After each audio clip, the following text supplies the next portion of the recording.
Hello viewers. What's up? Hope you are well. Today I have come up with a new motivational English story for you. So let's start today's video without delay. The title of today's video is The Janitor Who Became a NASA Scientist. Earl Dawson was born in 1965 in Selma, Alabama. His father, a Vietnam veteran with PTSD, left the family when Earl was 10. His mother worked two jobs to feed her children. Education was never a priority, it was survival that mattered. Earl dropped out of high school at 16 to support the family, working at gas stations, construction sites, and finally, as a janitor at Booker T. Washington High School. But Earl had a secret. Ever since he saw the Apollo 17 landing on a neighbor's black and white TV in 1972, he had been obsessed with space. He didn't understand the science, but the spark had ignited. At night, after his siblings slept, he would sneak outside and lie under the stars, wondering what lay beyond. One late evening in 1995, while cleaning the chemistry lab, Earl found a dusty physics textbook in the trash. Curiosity overcame him. He opened it, and the equations seemed like a different language. But instead of throwing it away, he took it home. That book became his Bible. Over the years, Earl taught himself algebra, trigonometry, and eventually calculus. He borrowed used books from the library and ordered second-hand physics books online. He watched MIT lectures on dial-up internet, sometimes waiting hours for a single video to buffer. He learned slowly but methodically. One night in 2002, he solved a basic orbital mechanics problem that had taken him weeks to understand. He wrote the equation on the school's chalkboard, feeling proud. The next morning, Mr. Hammond, the school's physics teacher, noticed. "Who wrote this?" he asked. Earl, embarrassed, admitted it was him. That day changed everything. Mr. Hammond was stunned. Earl had no formal education beyond the 10th grade, but he understood Newtonian physics better than some of his own students. The teacher offered to mentor him and even gave him access to his old college textbooks. Under Hammond's guidance, Earl started solving increasingly complex problems. When Earl confessed his dream of working in space science, Mr. Hammond didn't laugh. He simply said, "Then we better get you into college." With Mr. Hammond's help, Earl earned his GED at age 41. He then applied to the local community college. Many laughed. What was a janitor doing in college?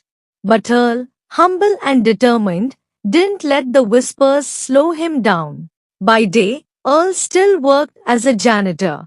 By night, he attended classes. His grades were excellent. Professors noted his discipline and curiosity. Students, initially skeptical, began to ask him for help. He transferred to Auburn University at 45, majoring in astrophysics. He was the oldest in every class. He lived in a small apartment, barely paid his bills, and sometimes ate once a day. But his eyes never left the stars. In his final year, Earl wrote a paper on trajectory optimization for low-gravity planetary landings. The paper caught the attention of Dr. Karen Lee, a senior scientist at NASA's Marshall Space Flight Center. Dr. Lee invited Earl to give a presentation. He was terrified. He had never flown on a plane, never been in a room full of PhDs. But he wore his only suit and walked into that conference hall with trembling hands and a hopeful heart. His presentation was raw but brilliant. He used metaphors from his janitorial work to explain complex concepts. Landing a rover is like finding the smoothest path to mop without bumping into desks. The crowd laughed, then applauded. 2 months later, Earl got an offer. a junior research assistant position at NASA. At 56, Earl walked into NASA as a staff member, not a visitor. His ID badge said Astrophysics Division. He kept his old mop handle in his office, a reminder of where he came from. He contributed to the Mars terrain navigation team. His practical solutions, rooted in real-world analogies, often solved problems others overlooked. His humility, warmth, and relentless drive made him a beloved figure. Journalists eventually found out, and the world was amazed by, the janitor who reached the stars.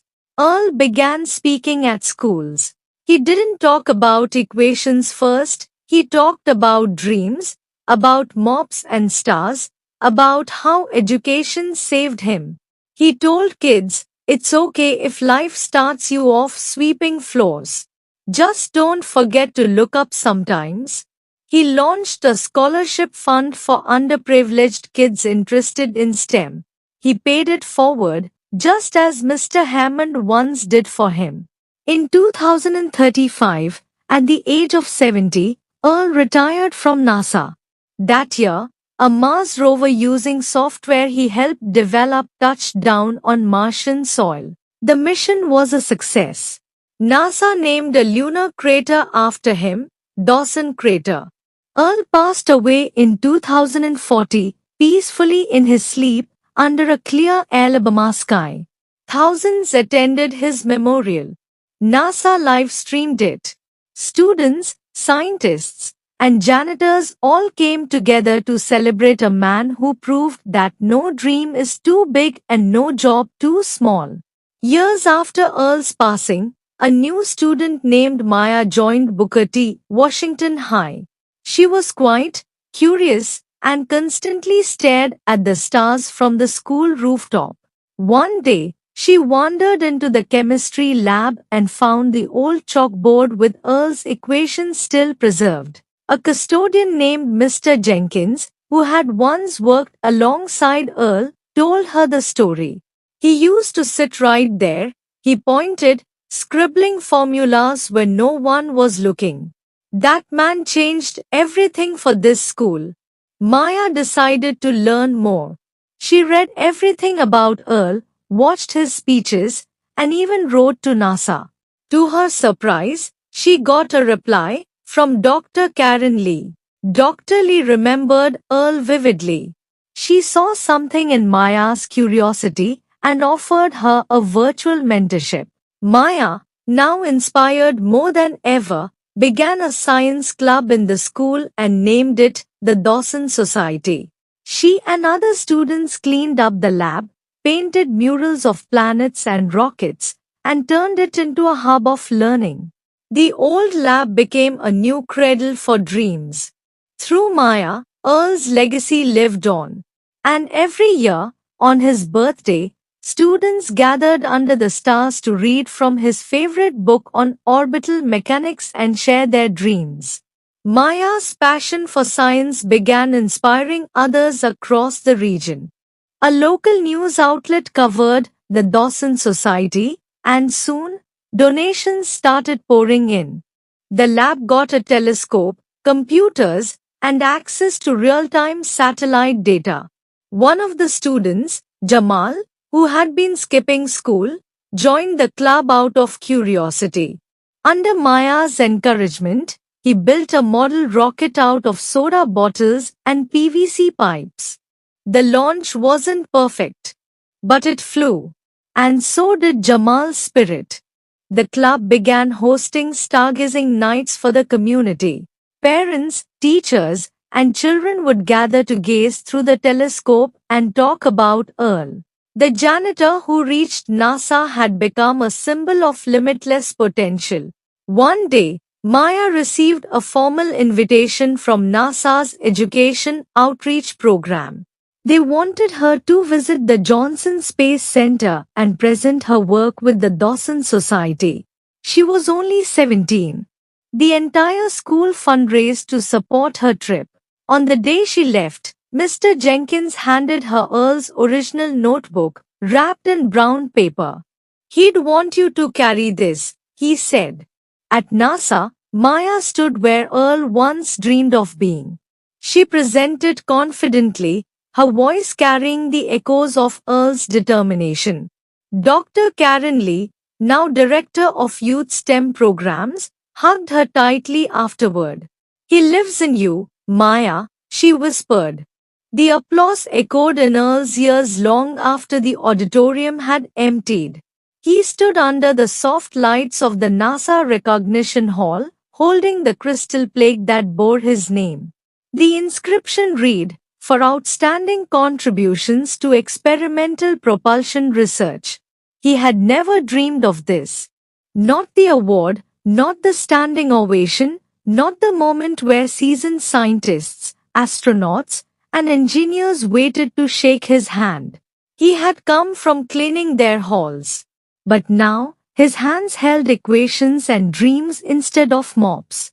Yet, beneath the pride, Earl felt the invisible weight of something deeper, a weariness that came from walking a road alone. The night after the ceremony, he returned to his modest apartment.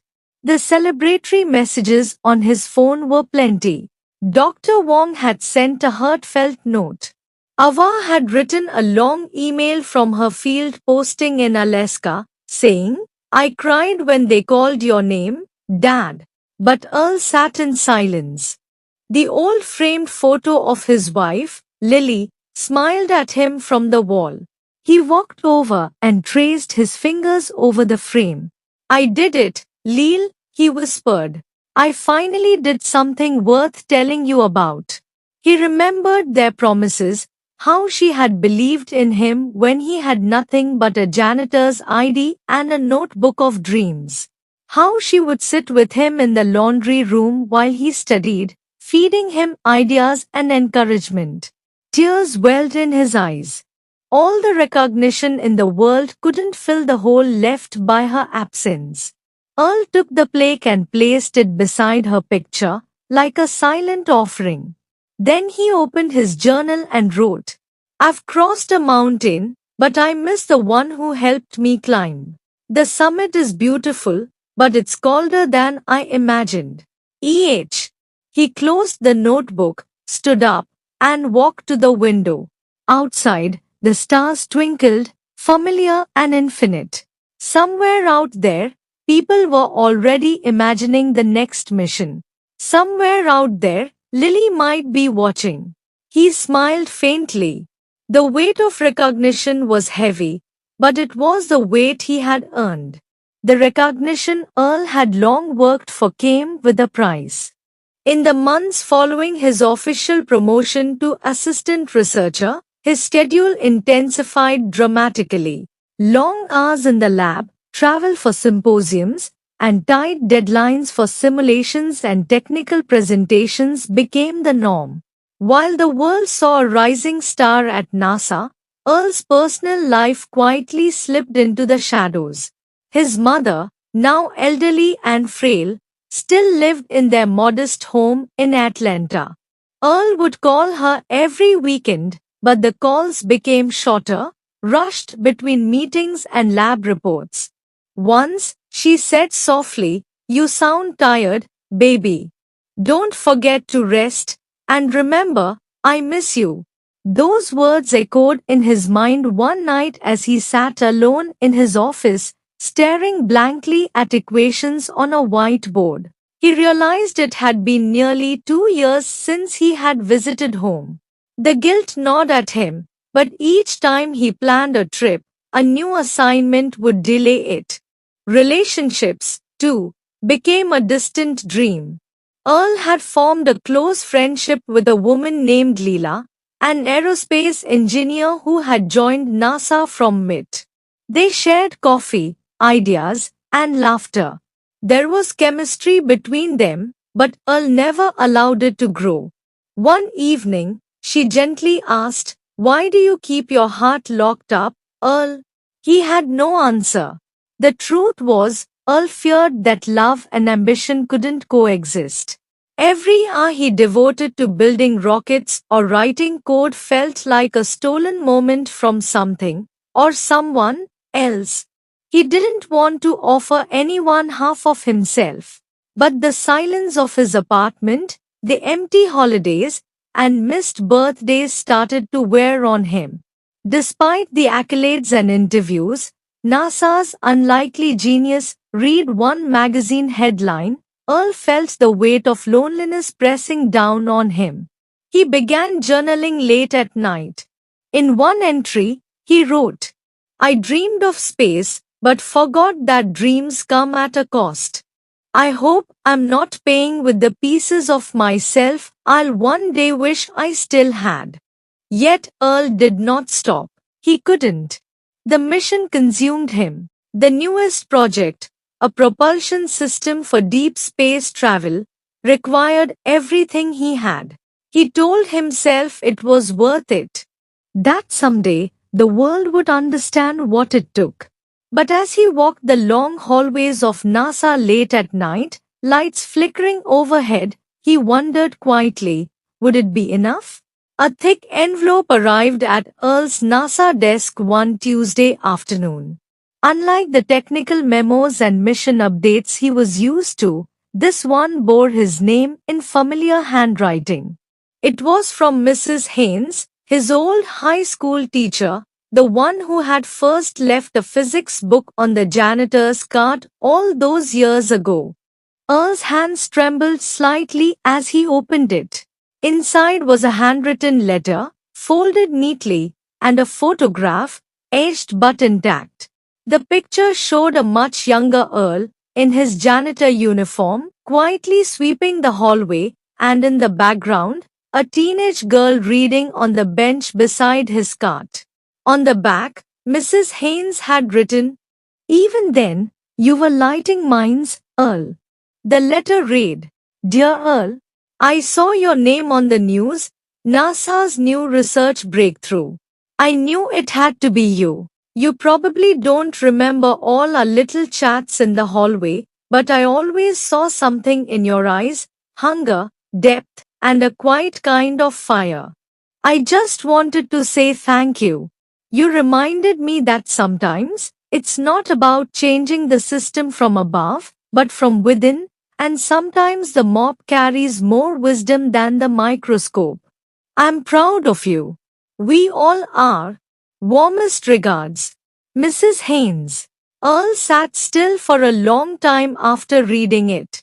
The hum of machinery, the shuffle of papers, even the distant call for a project meeting faded into silence. It had been so long since someone from his past had reached through time to touch the present.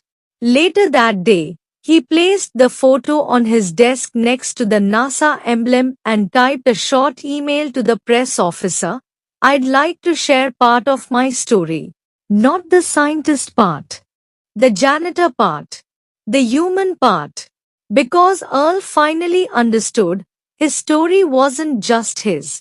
It was a mirror to every person who had ever been underestimated, every night shift dreamer, every forgotten name on a payroll. And maybe, just maybe, the world needed that kind of story now more than ever. After sharing his story publicly, Earl found that the ripples extended far beyond what he had imagined. Emails flooded in from all corners, teachers, custodians, students, and dreamers who felt seen for the first time. Some wrote about their own struggles balancing work and education. Others thanked him for proving that it's never too late to change your path. NASA invited Earl to spearhead a new outreach program aimed at underprivileged youth. With passion and humility, he visited schools, community centers, and even correctional facilities, sharing his journey from janitor to scientist. One afternoon, in a small town school much like the one where he once worked, Earl met a young boy named Malik. Malik's eyes sparkled with curiosity but carried the weight of doubt. You think someone like me can do this? Malik asked, pointing to the stars. Earl smiled, remembering his own nights beneath those same stars. Malik, he said gently, the stars don't choose who looks up at them. Anyone can reach for them. The only limit is the one you accept. Malik's face lit up, and in that moment, Earl realized that his legacy wasn't just about science, it was about inspiring hope. Back at NASA, Earl's research flourished, but his heart belonged to those moments when a spark ignited in someone's eyes and they dared to dream. One brisk autumn morning, Earl received an unexpected visitor at NASA, a young woman named Priya, an intern from a nearby university. She had heard about Earl's journey and came with a request. I want to learn from you, Priya said earnestly, not just the science, but how you kept going when everything seemed impossible. Earl smiled, recalling his own days of struggle. Over the weeks, Earl became more than just a mentor in physics and engineering. He taught Priya resilience, patience, and the importance of humility. They would spend long hours discussing orbital mechanics and sharing stories of hardship and hope. Priya's admiration rekindled Earl's own passion. Together, they began developing a community workshop to encourage students from marginalized backgrounds to pursue STEM careers. Their partnership symbolized a passing of the torch, a reminder that dreams are often realized not alone, but through connection and shared determination. Years passed, and Earl's influence expanded beyond NASA's walls.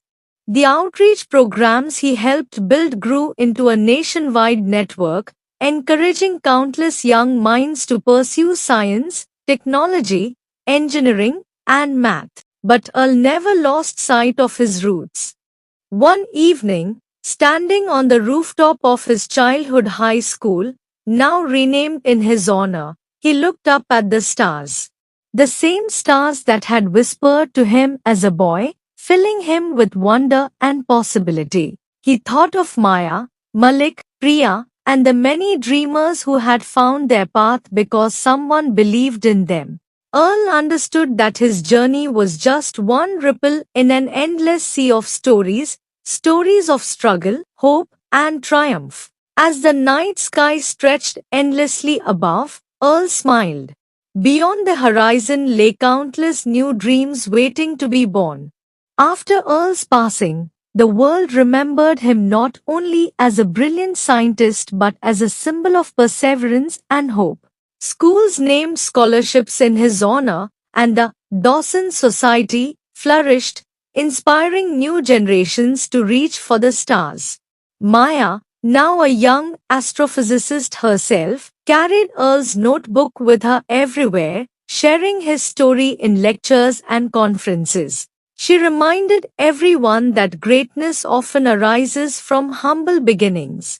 At Booker T. Washington High, a mural of Earl smiling with a mop in one hand and a telescope in the other covered an entire wall, vibrant and full of life.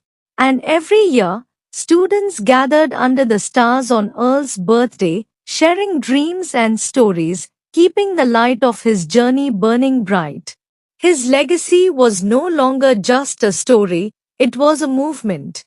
The auditorium was packed as Maya stepped to the podium, clutching Earl's worn notebook. Her voice echoed through the hall, steady and inspired.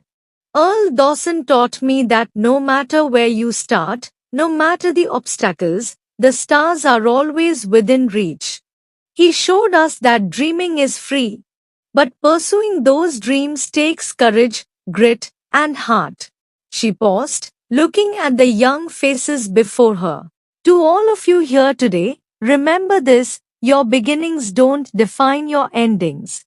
You might be sweeping floors today, but you could be designing the spacecraft of tomorrow.